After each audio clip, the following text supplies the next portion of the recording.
Marcos capítulo 11, versículo 15, vamos ler juntos. E vieram a Jerusalém, e Jesus, entrando no templo, começou a expulsar os que vendiam e compravam no templo. E derrubou as mesas dos cambistas e as cadeiras dos que vendiam pombas. E não consentia que alguém levasse algum vaso pelo templo. E os ensinava dizendo: não está escrito, a minha casa será chamada por todas as nações casa de oração, mas vós a tendes feito covil de ladrões. E os escribas e principais sacerdotes, tendo ouvido isso, buscavam ocasião para o matar, pois eles o temiam, porque toda a multidão estava admirada acerca da sua doutrina. Até aí, querido, coloque a mão no seu coração, vamos fazer mais uma oração essa noite. Senhor Deus, nós tomamos da autoridade que há no santo nome de Jesus, e nós pedimos que enquanto o Senhor nos ensina sobre o seu evangelho, sobre as boas novas do seu evangelho, que o poder do Espírito Santo esteja nesse lugar, esteja sobre nós.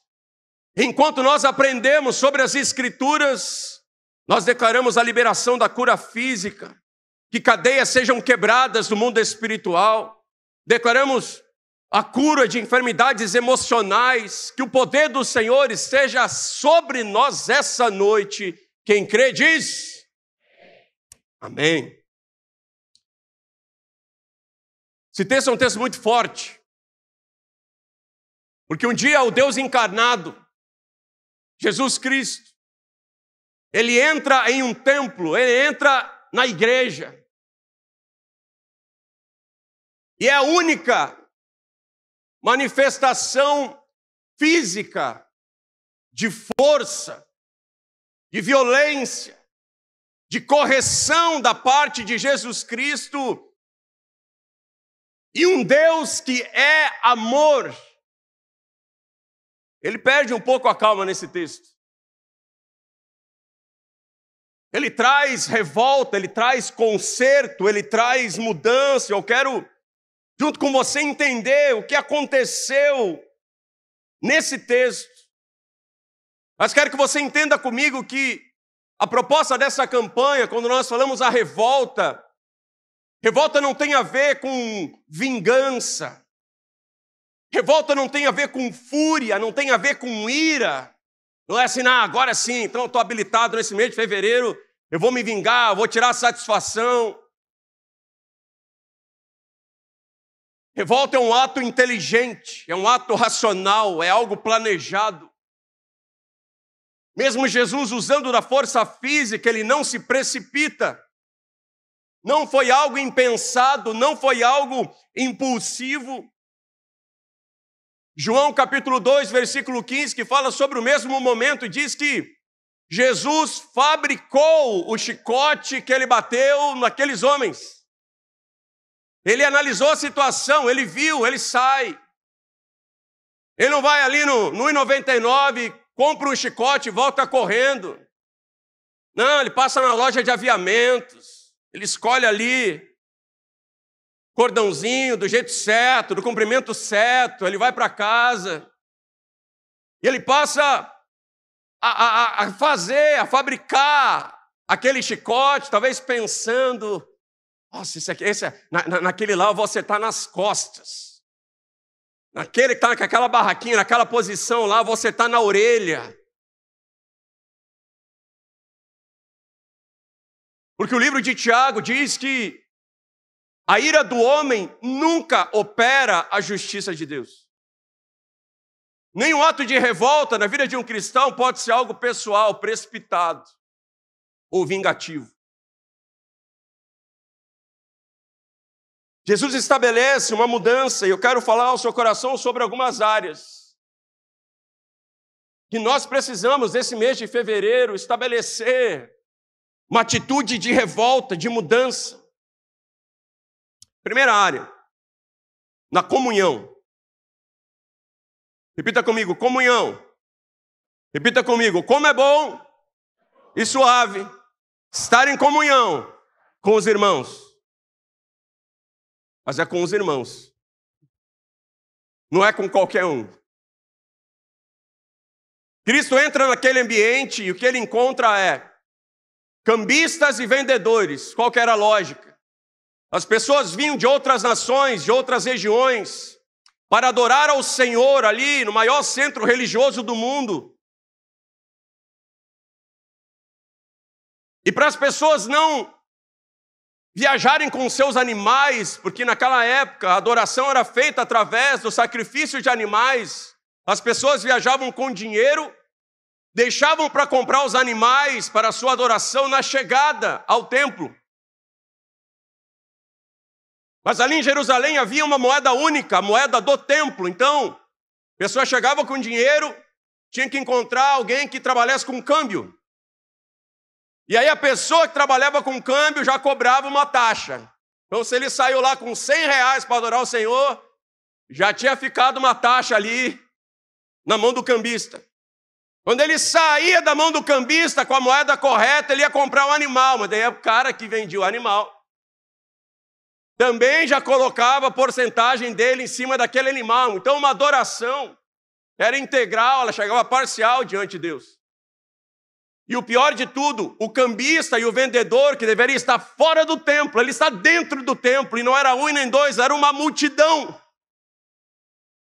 Então, aquele ambiente de igreja era um tumulto, parecia um mercado, um camelódromo, era um burburinho, eram negociações. E Jesus, naquele momento, ele coloca toda aquela multidão para fora do templo. E nos evangelhos que nos ensinam sobre Jesus, toda a multidão tipifica um ajuntamento de pessoas que te afastam da vontade e do propósito de Deus. Quem impedia o cego de Jericó de ser curado? A multidão. O que dificultava aquele homem paralítico de entrar na casa onde Jesus estava para ser curado? A multidão. A multidão sempre tipifica um agente que vai dificultar a vontade do Senhor para a sua vida. Por isso sempre há na igreja, e é uma palavra ensinada para a igreja, uma porta estreita, e são poucos que passam por ela. Sempre é preciso entender que há lugares que Deus quer te levar, que pessoas que estão ao seu redor não vão com você. Pessoas vão ter que ficar, amizades vão ter que ficar. Parentela vai ter que ficar, e a Bíblia faz diferenciação entre família e parentela.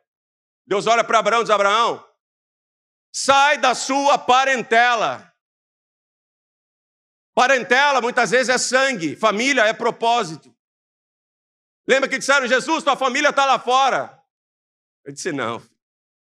A minha família é qualquer um que faz a vontade de Deus e está aqui comigo, fazendo a vontade de Deus. Concessões foram feitas naquele templo e foram permitindo pessoas que não deveriam estar ali dentro estarem ali.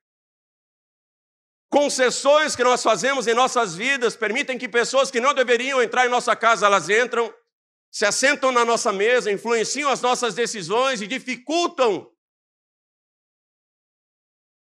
a nossa caminhada em direção ao nosso propósito. Lembra de Jonas? Jonas estava perdido. Jonas estava fugindo do seu chamado, estava negando o seu chamado, ele disse não para Deus. Mas alguém estava vendendo uma passagem de navio a um valor muito baixo. Muito barato, Black Friday. Era uma passagem tão barata que tinha que viajar lá no porão do navio. E o capitão daquela embarcação, ele baixa o preço e Jonas compra aquela passagem. E Deus está no meio daquela viagem, afundando o navio daquele capitão, colocando todos os que estavam naquela embarcação em risco. Esse é o risco que nós corremos quando nós cobramos muito barato para que pessoas entrem em nossa vida. Quando nós cobramos muito barato para que pessoas entrem na nossa casa, para que pessoas se assentem na nossa mesa, para que pessoas aconselhem e direcionem as nossas vidas.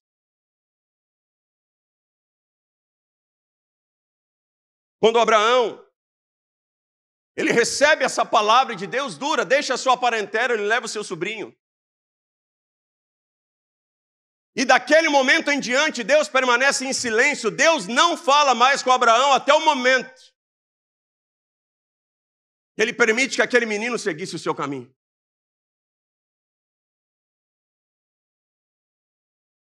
Existem palavras que Deus quer te entregar, querido. Existem bênçãos a serem colocadas nas suas mãos, mas é sua. É a sua palavra, é a sua bênção, é o seu milagre. Talvez exista ali uma multidão que está ao nosso redor, e nós precisamos colocar para fora, assim como Jesus entrava no lugar do milagre e dizia, olha, todo mundo para fora. Todo mundo para fora. Existem momentos que nós precisamos estabelecer uma revolta. Se a comunhão é entre comuns, ande com pessoas que têm o mesmo nível de fé ou um nível de fé maior do que o seu. Eu vou dizer de novo, se comunhão é entre comuns, ande com pessoas que têm o mesmo nível de fé ou um nível de fé ainda maior do que o seu. É preciso caráter para chutar Jonas do barco. É preciso caráter para chutar Ló da sua vida. Bate a mão no seu coração e diga, eu preciso ter caráter para tirar Jonas da minha vida. Eu preciso ter caráter para tirar Ló da minha vida.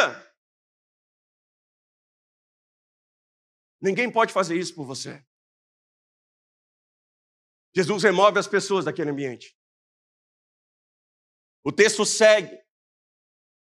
E outro princípio que foi estabelecido naquela revolta foi a restauração do ambiente da adoração. E o Espírito fala com pessoas aqui hoje, você tem que se revoltar com o nível de adoração que você tem oferecido a Deus.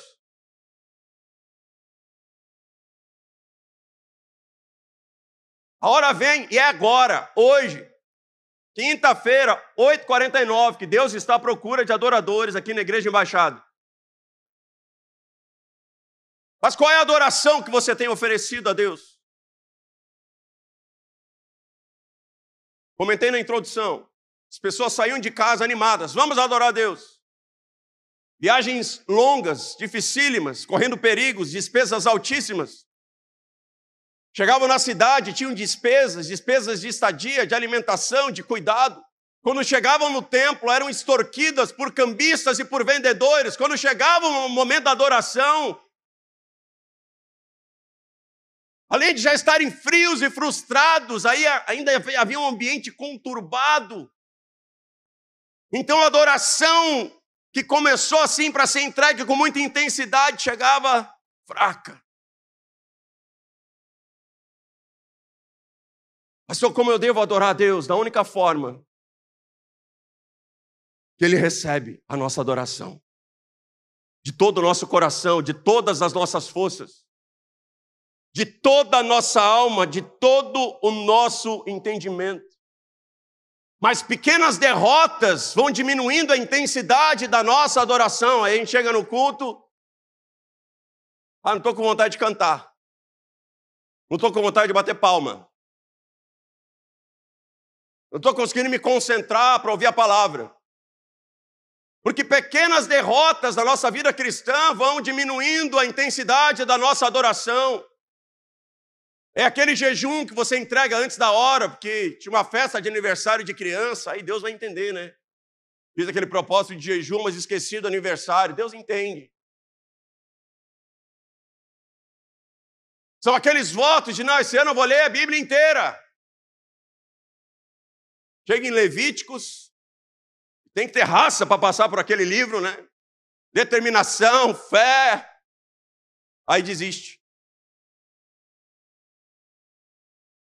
Propósitos de oração, de santidade. Compromissos com dízimos, com ofertas, com obras sociais, que nós estabelecemos diante de Deus e nós abortamos. E são pequenas derrotas que nós vamos sofrendo em várias áreas que vão diminuindo a intensidade e o volume da nossa adoração. Aí a gente se torna aquele crente saudoso.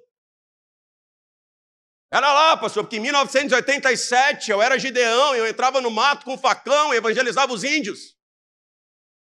Em 1992 eu vi a grama acender no monte. Porque lá no primeiro amor eu li a Bíblia inteira em 6 meses. Mas e hoje? E quando Cristo escreve uma carta para a igreja, ele diz, lembre de onde caíste, volte ao primeiro amor, volte à prática das primeiras obras. Não é possível que alguém um dia adorou ao Senhor intensamente. E hoje Deus tem que receber muito menos do que um dia nós entregamos e ainda podemos entregar para Ele. Sabe o que eu escuto muito?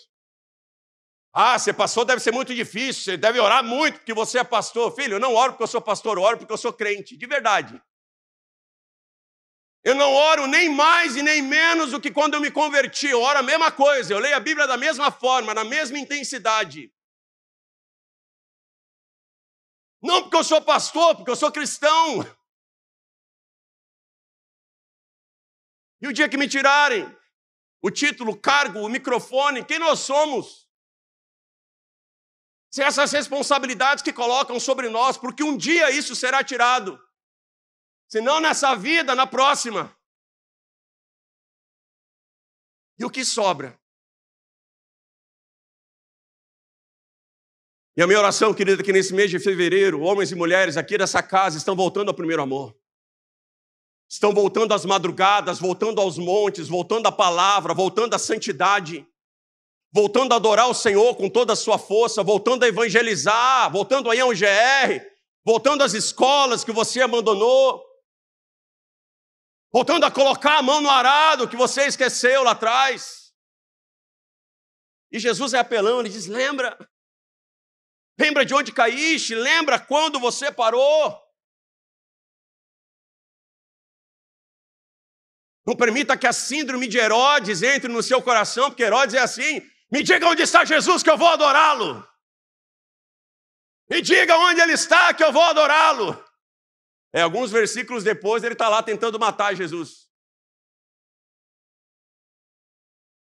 Às vezes os nossos lábios estão assim, eu vou adorar o Senhor com todas as minhas forças. Aí quando chega o momento, não quero ir para casa. Eu estou com fome.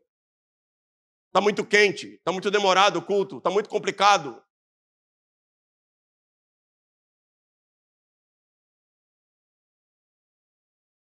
Bem-aventurado é aquele que ainda tem fome e sede. Essa busca pela presença de Deus. Nessa busca pela presença de Deus.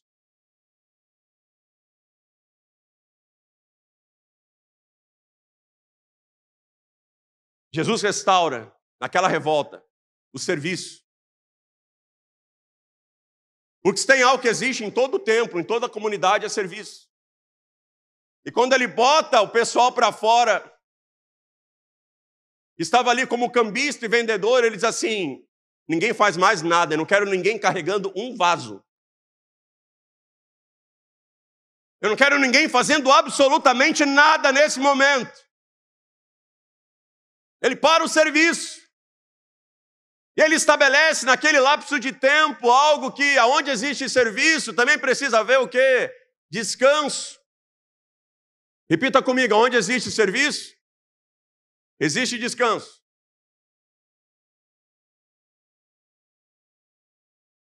Se descanso fosse fácil, não seria mandamento. Sabe o que eu escuto? De vez em quando.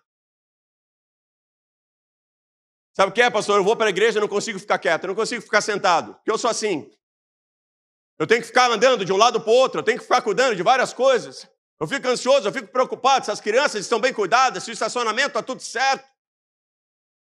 Como é que está a transmissão? Como é que estão as coisas? Pastor, não, eu não consigo ficar quieto. Mas ninguém perguntou para você se você consegue ou não ficar quieto. É mandamento. Princípio da primeira menção. Todas as vezes que a Bíblia fala algo pela primeira vez, aquilo vai direcionar aquela palavra, o restante da leitura. A primeira vez que a Bíblia fala sobre descanso, Deus ele está santificando o descanso. Quer dizer o quê? Não existe santidade sem descanso. Sua alma está cansada, o pecado é um gatilho, uma fuga. Porque emocionalmente você está esgotado. O que Deus faz em um culto?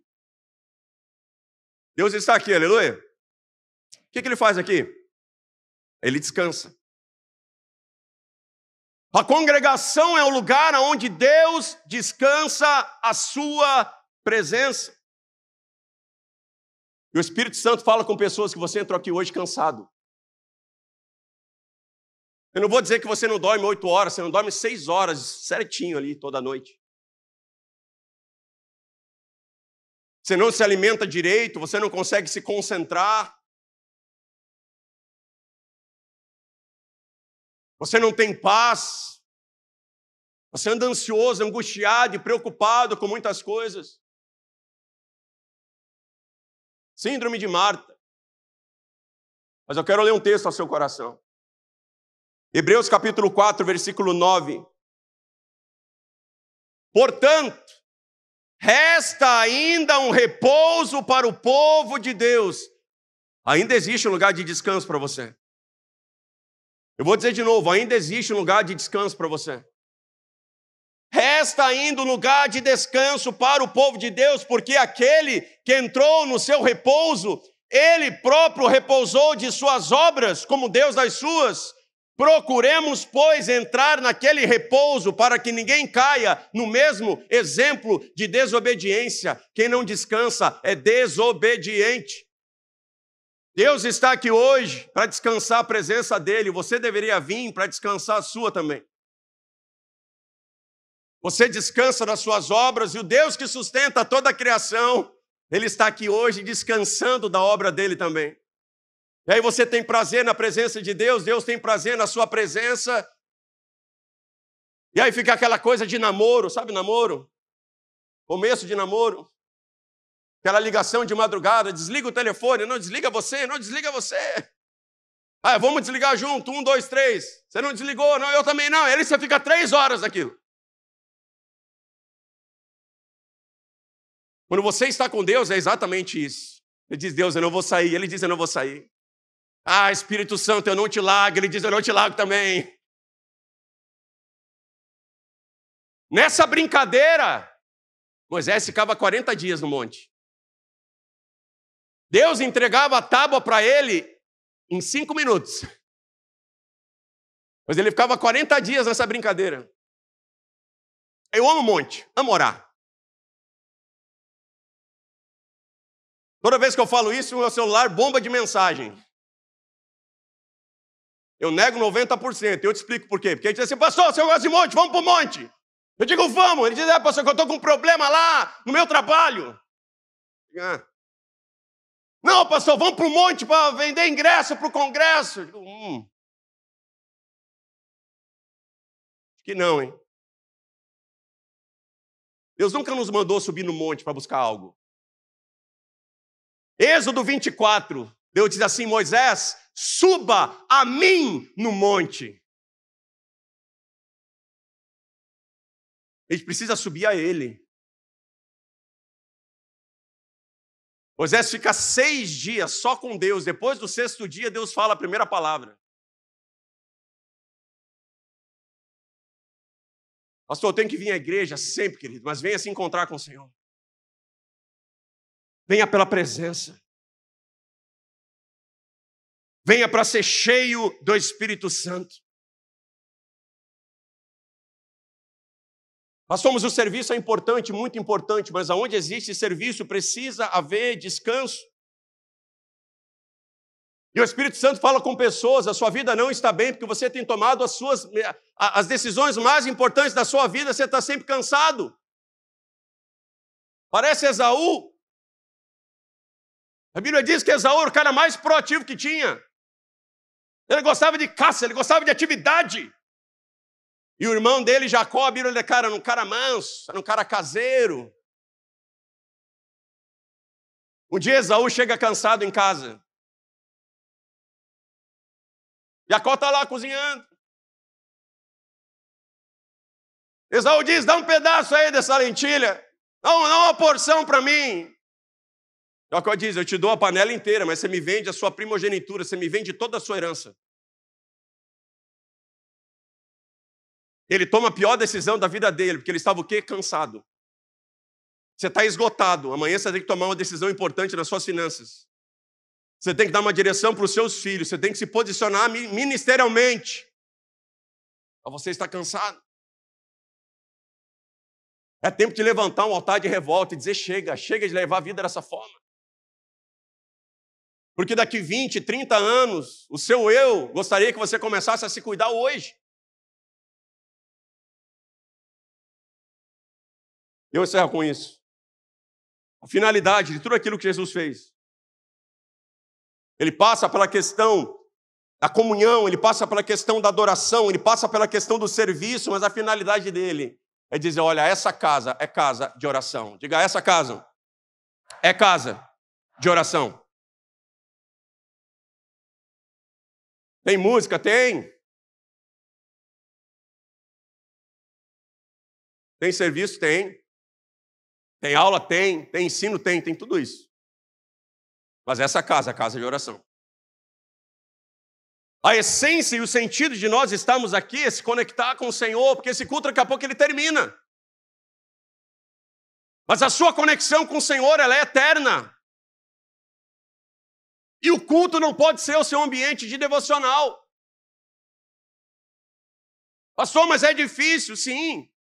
Jesus nunca disse que seria simples. Aí ele diz assim, olha, Mateus 10, 16, eu vos envio como ovelhas para o meio de lobos. Portanto, sede prudente como a serpente, inofensivo como as pombas. Jesus tinha acabado de assistir o Animal Planet. Então ele diz assim, você tem uma natureza de ovelha. Ia ser melhor se ele dissesse que a gente é urso, né? O leão. Eu olho para esse texto e digo, poxa, podia ser um animal mais agressivo, né? Mas qual é o superpoder da ovelha? É um só. Ouvir a voz do pastor. E aí Jesus diz, a partir desse ponto, seja prudente como a serpente e simples como a pomba. Existe uma simplicidade no Evangelho. Amor, perdão, oração, jejum, compaixão, misericórdia, esmola, é simples, é puro, é maravilhoso, sim ou não? Mas a sua natureza de serpente precisa proteger essas coisas simples do Evangelho. A sua natureza de serpente diz assim, você toca em qualquer coisa na minha vida, menos na minha vida de oração. Pai, vem aqui. Estou lendo a palavra, espera. Mas vamos passear no shopping. Estou de jejum. Mas chegou visita lá em casa. Estou no meu voto de 7 quintas-feiras. Ouça a voz do seu pastor. Mas deixa a sua natureza, a prudência, a agressividade, a malícia da serpente proteger as coisas simples que você tem ouvido nessa casa o tempo todo. É bem interessante Jesus chamar essa igreja e todas de casa de oração. Porque qual que é a parte mais importante do culto? A gente passa mais tempo aqui no quê? No louvor? Louvor é rapidinho. Nos recados. Quem conduz aqui parece radialista de futebol de rádio. Que é tanto recado que ele diz assim, na conferência de casais, também da Culto Connection. Domingo tem a nova série. A gente espreme tudo para dar mais tempo para quê? Para a palavra.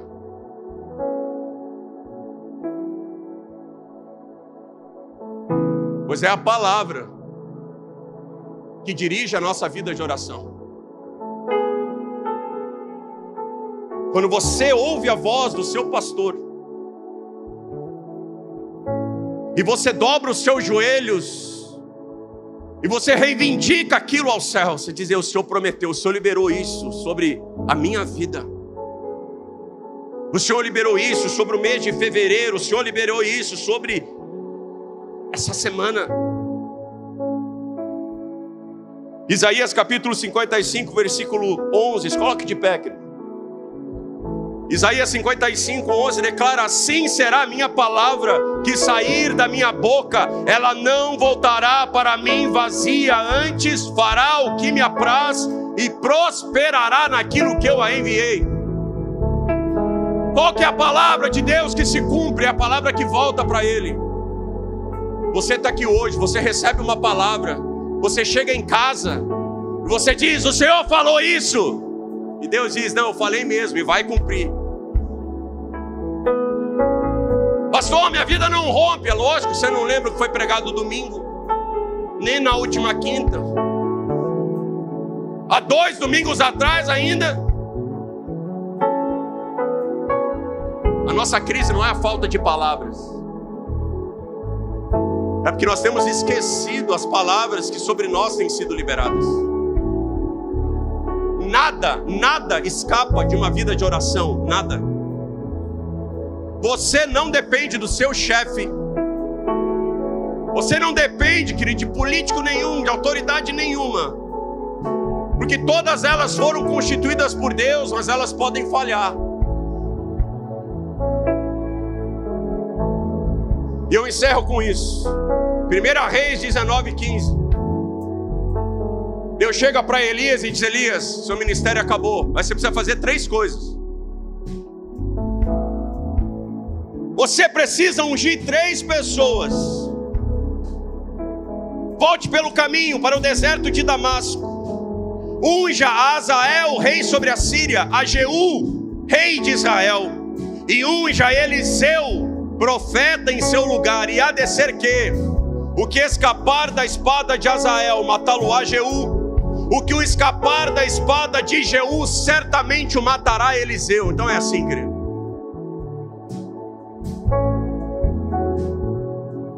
Delegado pode falhar, o vereador pode falhar, o prefeito pode falhar, o governador pode falhar, o presidente pode falhar, mas o profético nunca falha.